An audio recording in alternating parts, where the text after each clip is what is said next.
I just want to just extend my thanks to the literally thousands of people we now have working across the response. The people who are working in the testing stations, now many working in 12-hour shifts as we've extended our operating hours at over 206 testing stations and 3 more coming on board today. The people working in our pathology labs ensuring that 99% turnaround of test results by the next day.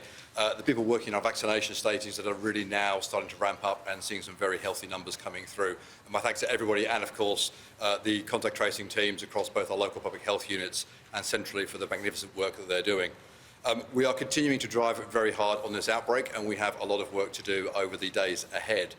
We now have 15,000 primary and secondary close contacts who we have asked to isolate. And again, my thanks to them. It is a significant ask on behalf of all Victorians to ask these 15,000 people to do the right thing, to isolate, to stay isolated, in most cases for 14 days, to ensure that if any emergence of the virus is captured and doesn't go any further at all. Of those 15,000 people, we now have 1,452 identified as primary close contacts associated with both the Whittlesea outbreak and the Port Melbourne outbreak. And as the Acting Premier said, we now have a total of 30 positive cases across those 2 outbreaks. 1 person, of course, is linked between those 2 outbreaks.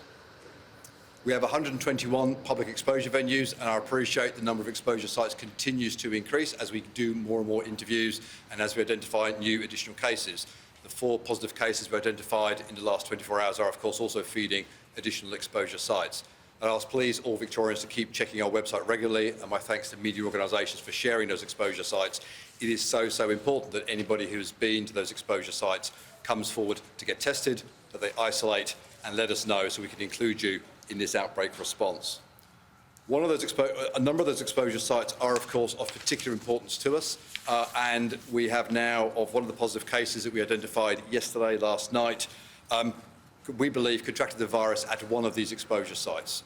So we have an individual who was at the Sporting Globe in Mordialloc between 6:15 p.m. and 9:45 p.m.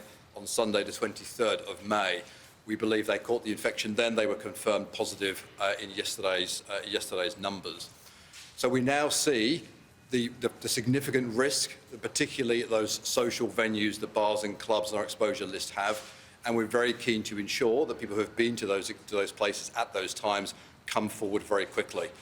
If you've been, particularly at some of the locations I'll read in a moment, if you've been to those locations, you've been out partying with somebody who was COVID positive at the same time with you in that space. So it's really important that we identify who you are and get you tested and we make sure you isolate. The locations in particular, the 5 locations in particular that we're really keen to ensure we track everybody down who was at those venues includes the Sporting Globe in Mordialloc, as I say, between 6:15 p.m.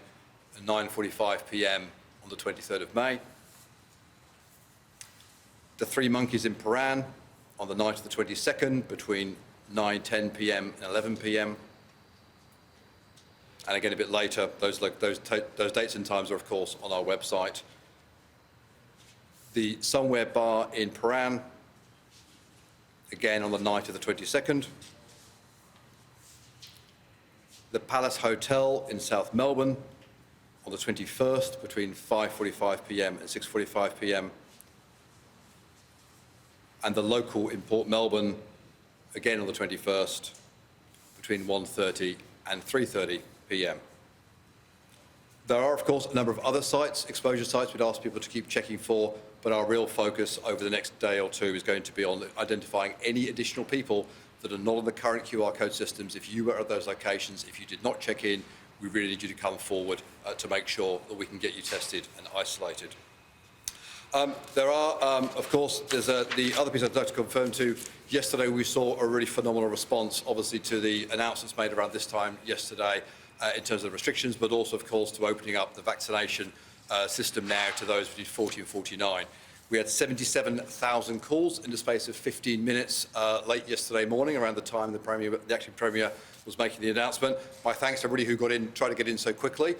It did cause a few challenges for our colleagues at Telstra to hold up our call centres for that time.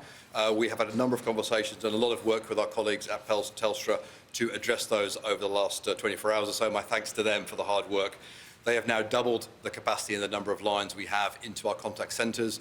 We now have over 630 people, as of today, working in the contact centre to take both vaccination bookings and deal with any other questions that people may have in the way that we're handling this response. We will continue to add people onto our vaccination booking system over the coming days to deal with this demand. I'm also really pleased to confirm we saw 10,000 bookings confirmed yesterday for the next couple of days. So my thanks to the people who already made bookings yesterday. We took 2,000 bookings before 9 o'clock this morning. We have a very solid work programme of bookings for today, tomorrow and Sunday. And I would encourage, again, people to keep trying and ensuring and organising your vaccination booking over the next few days and into next weeks. Our centres, our 34 clinics, will continue to be open. Our 34 clinics, the majority of those will be open all weekend. We will be operating some extended hours. We will ensure we get you vaccinated. It is, as the Acting Premier said, it is the way we get through this crisis, by getting people vaccinated so we don't have to go to this world again.